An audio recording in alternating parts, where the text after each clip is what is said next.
All right, welcome back, ladies and gentlemen. It's the first Saturday Pocket Change Market Report for the month of November, this time for the 5th. Hope everyone's doing well, and hopefully you guys are having fun in this hobby, hunting and gathering some of these really cool varieties and errors that we're going to talk about today, all coming from eBay within the last 48 hours approximately.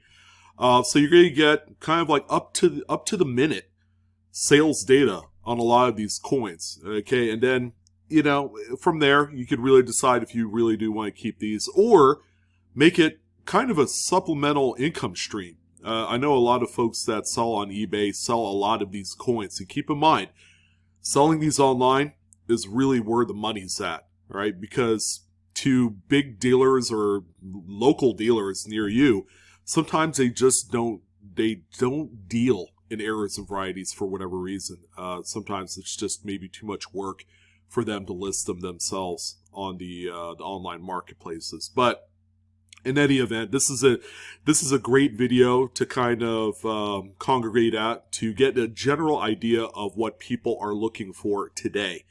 And I think the simplicity of what this video provides and the series in general, along with the Monday Market Report, is it gives an overall kind of like 20,000 foot view of this particular segment of numismatics and how it could benefit you. So yeah, pretty cool. I mean, again, I say this in every video, but sometimes folks need a refresher. A lot of these coins are found in circulation. Sometimes folks go to the bank, they pick up bank rolls, or they cherry pick the local coin shops and dealers. And again, if a dealer that you know of doesn't deal with these type of coins, this is actually a prime opportunity for you to go and cherry pick and find these coins yourself at the dealer, and they'll just charge you however much that particular date's worth without the error or variety. So, from what I could see, the market is continuously plugging along at a very comfortable rate. It's neither dropping or rising to extraordinary lengths. And there is a good fair amount of coins that are quite modern in nature that are selling for a lot of money right now. So make sure you pay attention to what's out there in your newer change supply, which is always important. All right, so let's go ahead and jump right in. Thank you guys again for tuning in on my Pocket Change Market Report video series. And let's go ahead and take a look at this 1995 P Washington quarter. We're going to start it off with a little bit of a slow dance factor here. This is a coin that you may or may not be able to find in change. However, these are cherry picked at dealers. I've bought a few of these myself for around $5-10. Again, finding that dealer that really, has no interest in having these or paying an upmarket premium for them is going to be key. You're not always going to find it, but when you walk into a coin shop and you see these and they're asking for a really reasonable amount of money for them, then might as well get them. This one right here, very nice. These are collected by date. Sold for $26.50 here. Good looking coin, very nice minty fresh example.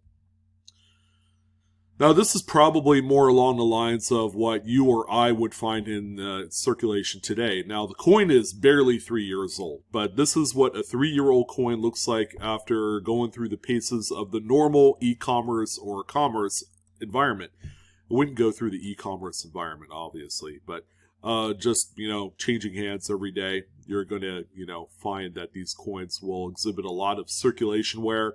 There's going to be a lot of gunk all over the place. That's normal. But this particular coin is on the list for this reason. It's got the earring. I guess it's a die chip. I've heard a few various theories of what this could be. Most folks have adopted it as a earring die chip. So it's just an area on the die that had broken off at one point, therefore leaving a little bit of an anomaly. So when it strikes these coins, it's going to leave a raised feature in that area. So this particular coin, again, you saw the condition it's in. $19.85. These are always a fan favorite among folks that do find them, and for the folks that are buying these. So you probably won't have too much trouble selling these. Just be a little bit mindful of how much you're asking for them, and you'll gain the full potential of what the market will bring for these.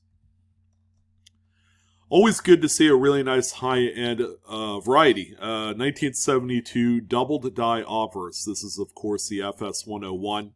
Cherry Picker's Guide variety. It's DDO number 1, WDDO number 1. It has a number of various attribution numbers to it. But of course, you know, this is a big one. I mean, look at the doubling on the date, on Liberty, on the motto. I mean, this thing is unmistakable. And if you do come across one of these, congratulations. Enjoy the cash if you're going to sell it. If not, enjoy a really nice high-profile piece for your collection.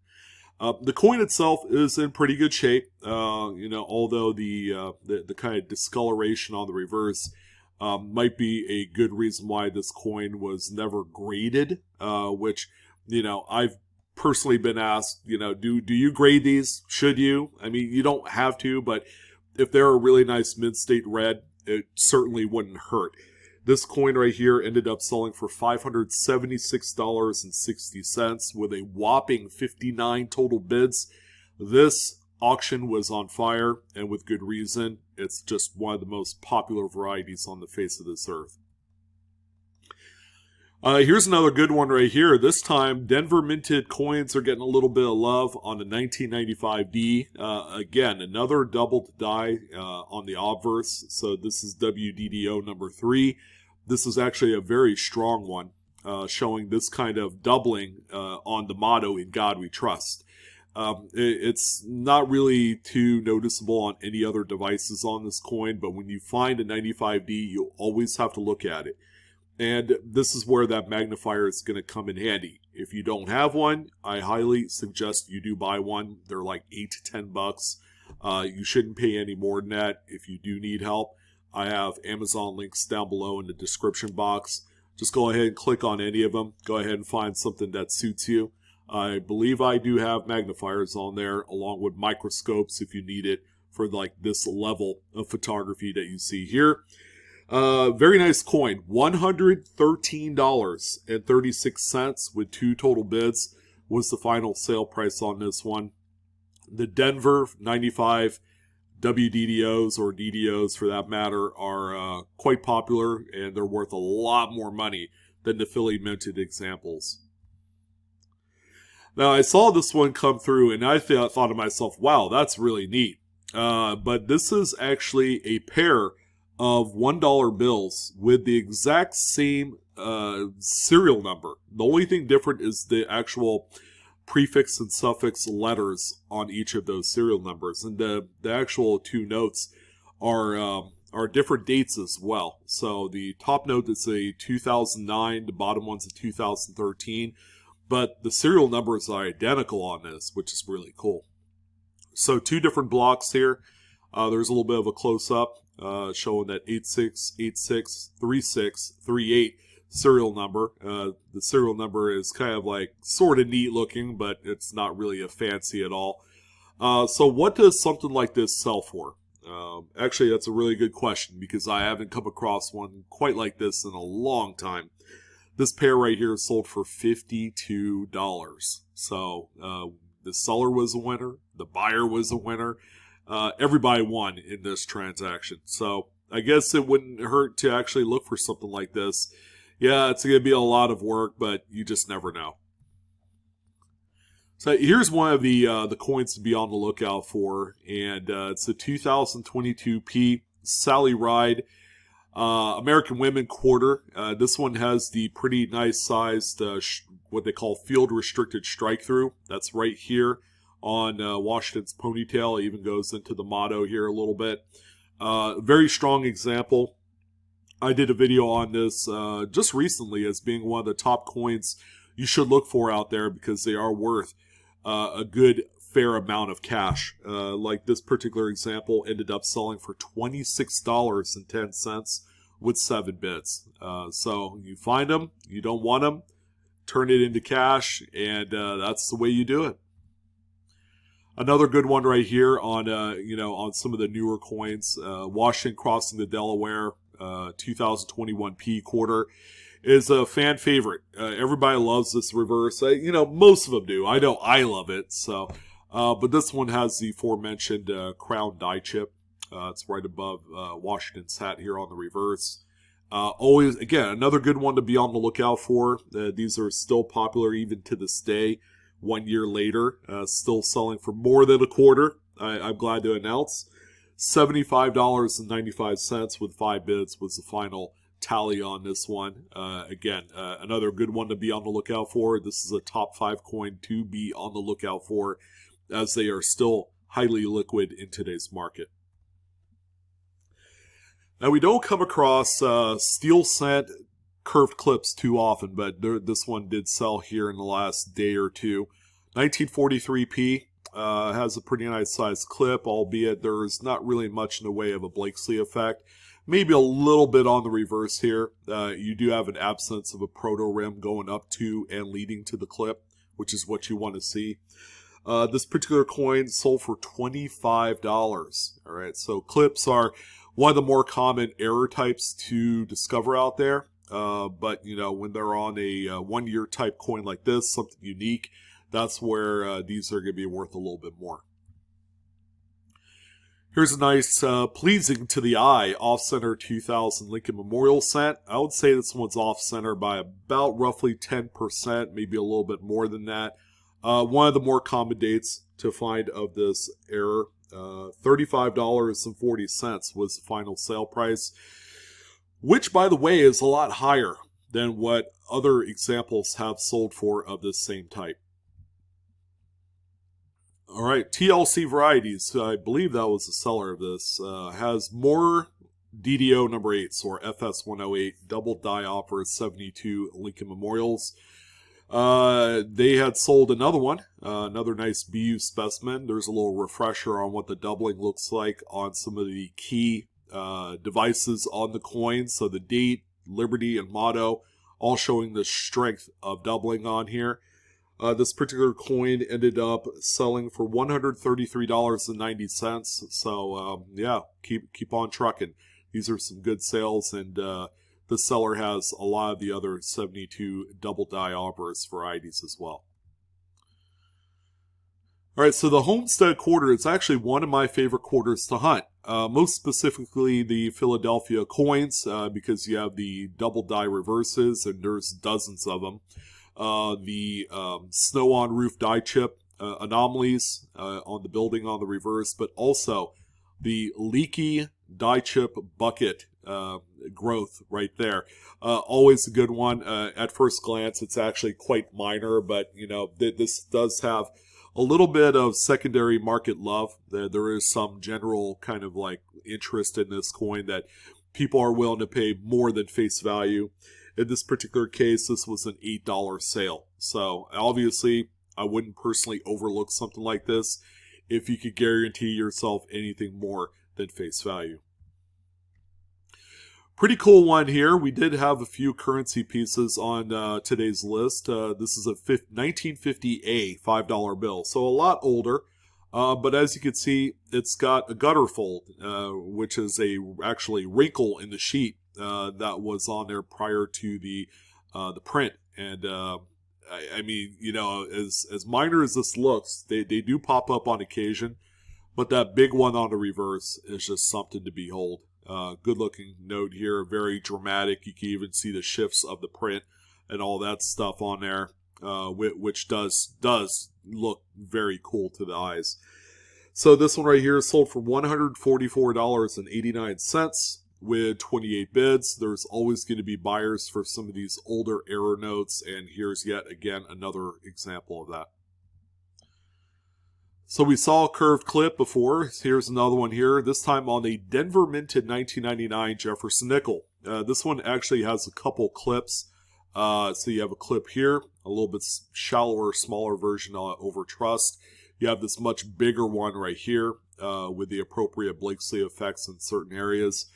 You know, and the coin's in decent shape. So this is a really, really nice premium example of this error type. I would say even the steps are pretty full and nice here on Monticello. So this one ended up selling for $13.45 with 6 bids. Another cool one here, 1960 AD Lincoln Memorial cent. It struck off center by about 65% per the selling listing. Yeah, these are collected again by date. So 60 AD we've seen on a number of occasions. So I'm not going to say it's super rare, but it can be a little bit tough. So if there's none in the marketplace and you're looking for this to fill a date set, then, you might be waiting for a little while.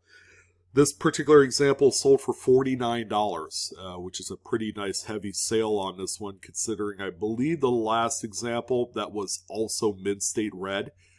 Oh, I guess we're not going to talk about it anymore. But really, the last example I did see sold for like $30. So, but you already saw it. We have another Sally Ride quarter here. This particular example has the heavy strike through, this time in a different kind of shape and form right here in this area.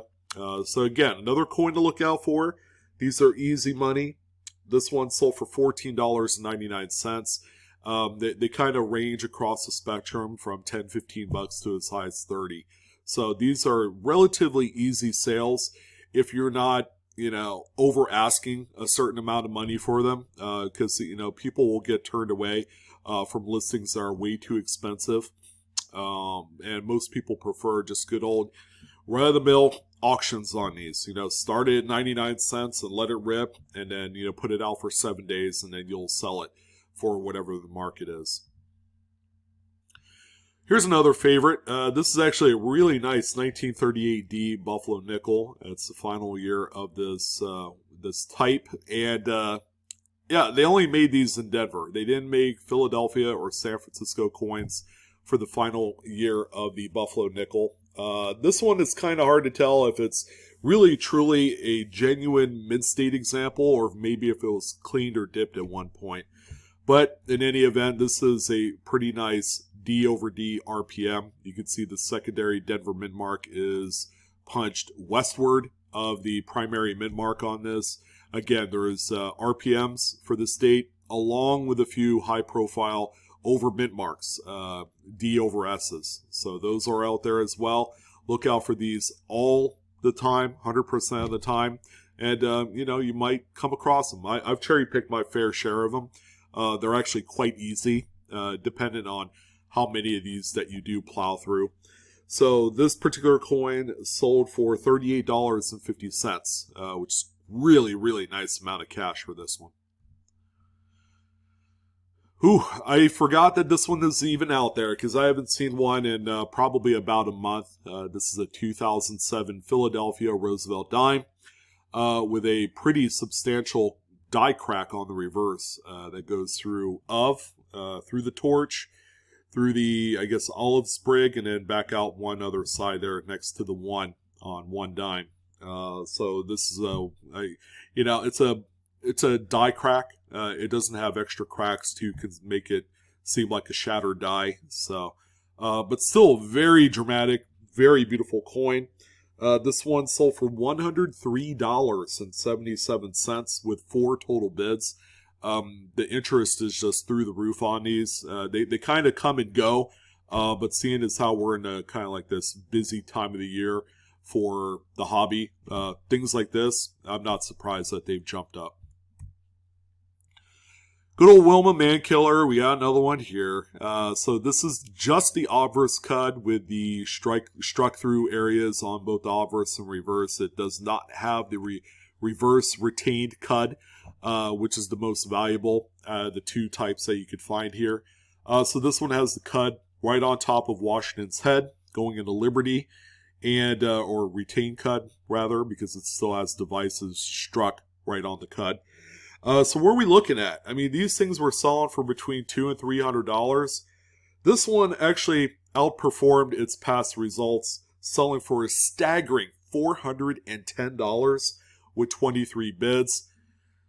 Man, I haven't found one myself, only because they're the people that are going through these rolls, they're not willing to sell the rolls for any amount of money right now. And if they are, they're asking like $50, $60 a roll, which I am not going to pay. I'm just going. That's me and my personal philosophy. What you guys do to try and look for these is up to you. But these were released in a certain region of the United States, most notably the southeast region of the U.S.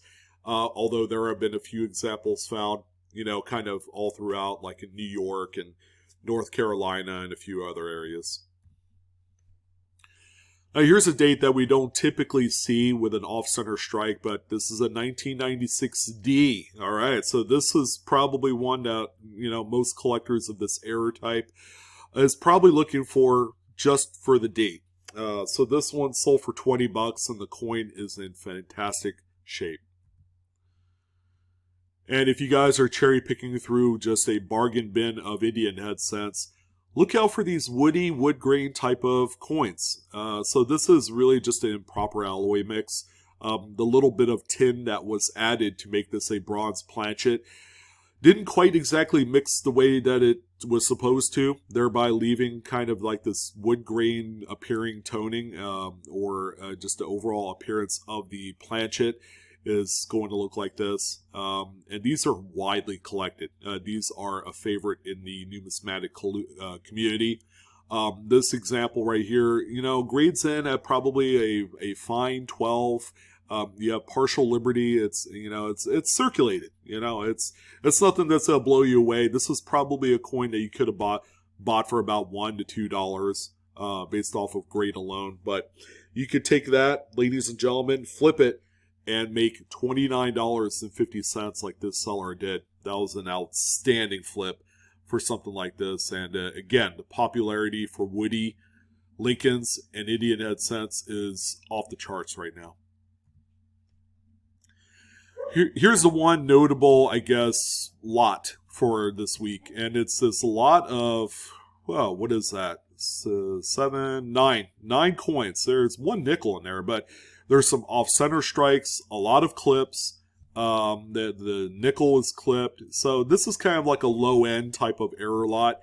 I always say keep an eye out for these. Sorry, that's my dog. Even he knows that this is a bargain right here. Keep an eye out for something like this if you're looking to flip the coins individually. These three off-center struck coins here in the middle don't look too good with all of the carbon spotting, but you could possibly turn something like this into 2x the money.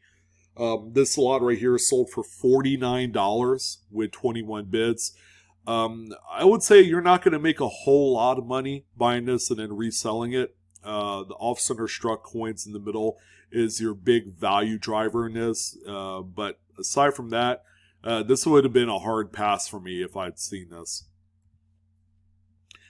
Here's a 1935 Buffalo nickel. This one's actually really cool, and these actually really do exist out there in bulk lots, at coin shops and shows. 1935 Buffalo nickel with a huge detached lamination on the reverse. This thing is about as big and dramatic as you could get. I've seen it some more dramatic, but this one's really cool because it's a strip that's been kind of like ripped away on the reverse. Or had fallen off at one point. That's really what happened. So this one sold for $51.60 with 12 total bids. All right, coming up next here, we have more currency. This time a 1977A $5 Fed Reserve note. So based off of this, it looks like the note is miscut, right? But when you look at the actual overprint, the third print, it's actually well placed and centered on the actual note. So this would lead us to believe that maybe the first print is a little bit misaligned. If we look on the reverse, you could tell that the note is actually perfectly centered the way it is, except for that first initial print. So something like this ended up selling for $108.90. Really solid sale here. We also have a 1981 $1 bill. So at first glance, don't really see anything too spectacular here on the front, but when we flip it over, whoa, we got a solvent smear or an ink smear. They go by a couple different terminologies. So this is actually a pretty nice size swath right on the note. And this one ended up selling for $51 with 2 bids. This is probably an error that you're going to see more so from notes pre-1995. This is one of my favorite coins on today's list, but it's a 1944D Lincoln wheat cent. The coin is actually in pretty nice shape for, being 80 years old or almost to it. But this is also a really spectacular double to die. So you notice the thickness in the bottom tail of the 9, and the 4s are kind of all weirded out looking too as well. And then you do see a little bit of thickness on the 1 also. But that bottom tail of the 9, oh man, that's like one of the dead giveaways here on this coin. This is an FS101 as well in the Cherry Picker's Guide, very well-known variety. This one sold for $37.75. A really good-looking coin, and one that I'm sure that some variety enthusiasts are looking for in much nicer grades. Here's a good old mainstay in today's modern varieties. 1995 Lincoln Memorial Cent with the famous and uber common doubled die obverse. This is, of course, the FS101. Here's some of the strongest doubling on this coin. Unfortunately, the seller did not do a close-up of the word Liberty, which shows a good amount of doubling that rivals the motto on this coin. But you can see the words and letters here on this one is really, really dramatic. The coin is also in beautiful shape. This is a $65.40 sale here on eBay within the last couple days. Oh, our good old girl Sally Ride is back with another amazing error actually on this one. This is actually the Clash Dies coin that everybody has been looking for. It was popular a few months ago. They've kind of waned a little bit in interest and value, but still another coin to be on the lookout. You can see some of that nice die clashing there in this area, plus also behind her head is more clashing. So this one sold for $20.60. It's not $30 anymore, but a $20 bill is a fair amount of money for this one. And as we continue on into 2023, I could see these coins possibly dropping more in price. So if you got them and you got a surplus of them, miles will move them while the market is still commanding $15 to $20 for each one. I saw this one and I just about fell out of my chair. Now, this is a Denver 2020 candy half dollar. As you guys are aware, after 2002, the Mint produced candy half dollars not for circulation. They did what they called an NIFC, which is not intended for circulation. You could only buy them directly from the Mint. But this coin, ladies and gentlemen, I mean, take a look at the obverse. Struck through grease and it's kind of splattered out like a starburst pattern. I think this is like one of the coolest coins I have found in quite some time because it's on a coin that's barely 2 years old. So, yeah, apparently these are out there. This is a Denver example. So if you guys are having trouble trying to find something on Denver coinage, you could add this one to the list. Now, I will say the Mint in the last few years have distributed a lot of their NIFC Kennedy half dollars out into circulation. That goes from 2019, I believe, 2021, and I believe they're doing it again in 2022. That's just a practice that they've adopted here in about the last 3-4 years. And quite frankly, I don't mind personally, because when you can find stuff like this, that's a huge win. So this one sold for $30.60, and there's bound to be more much like this. Our feature coin of the week is this Jefferson nickel, and goodness, take a look at how off-center the front of the coin is, but the back of the coin is okay. It's pretty well centered. So what do we have here? We have a misaligned dies error. So that obverse die was a little bit shakier loose. It was a little jostled. So every time it struck a coin, it didn't strike it plumb, thereby leaving the result that you see here. What's even more miraculous, again, we're seeing Denver Mint errors like coming out of the woodwork lately. This is another Denver Mint coin, and it appears to be a 1970s specimen. Can't really tell what that last digit is in the date. But another great one to be on the lookout for. These are actually found across all of the various dates and denominations of U.S. coinage.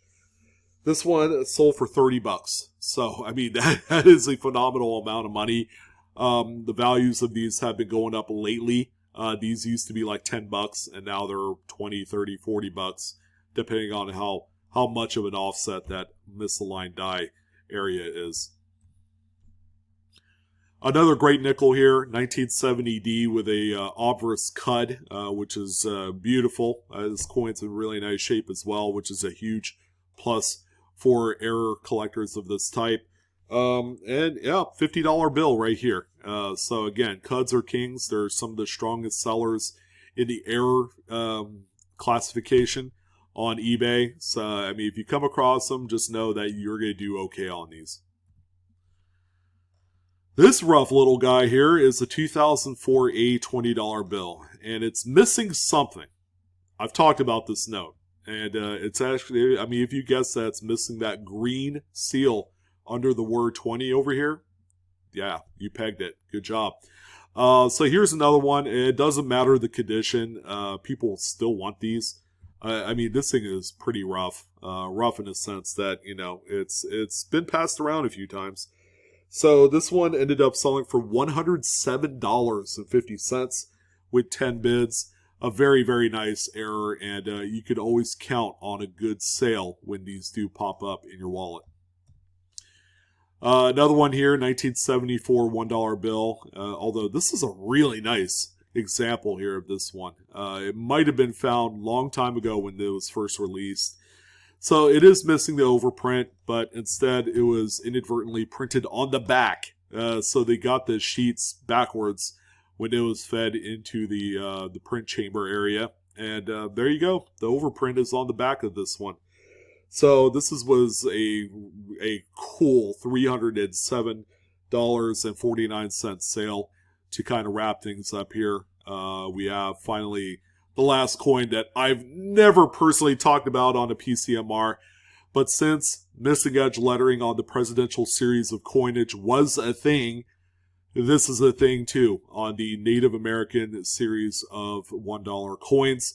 This is, I guess, what they call the Three Sisters reverse design. And yes, these do have the the motto and the date all on the edge of the coin, and they do come up missing edge. So this is barely the best kind of photography shot that the seller produced, but you can see an absence of any letters or stars on the edge, which makes this a really cool, very, very scarce error. This one sold for $76.95, if you can believe that. But yeah, there's a number of fringe collectors that want this particular MEL. They just don't pop up in the marketplace that often. And my friends, that's going to go ahead and conclude it for this weekend's edition of the Pocket Change Market Report. Hopefully you guys enjoyed it on your Saturday afternoon. It was a pleasure delivering this to you. So don't forget to love, share, subscribe, hit the follow button on my TikTok if you haven't done so already, if you're looking for more shorter videos.